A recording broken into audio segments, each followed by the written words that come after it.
Jeudi 20 février 2025, Patricia Kaas était l'invitée de C'est à vous.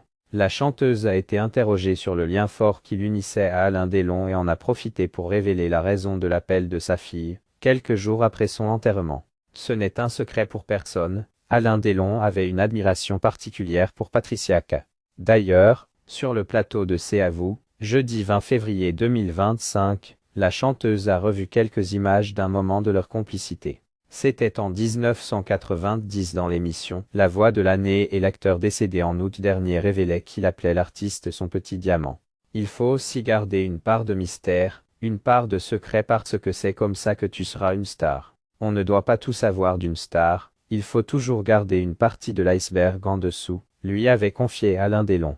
Très émue et heureuse de revoir ces images, celle qui a rejoint l'équipe de The Voice a expliqué qu'elle avait toujours été très proche de l'acteur. Vers la fin, je le voyais beaucoup moins parce qu'il était beaucoup plus isolé.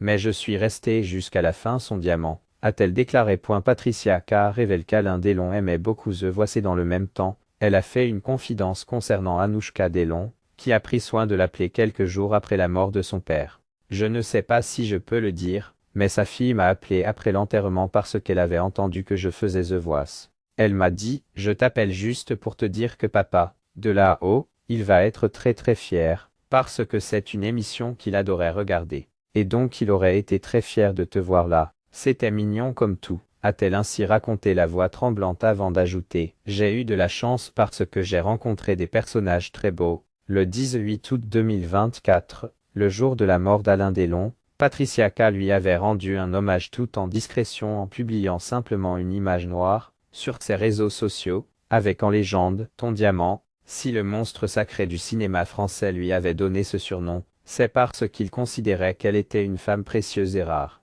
Aujourd'hui encore, la chanteuse semble être touchée par sa disparition.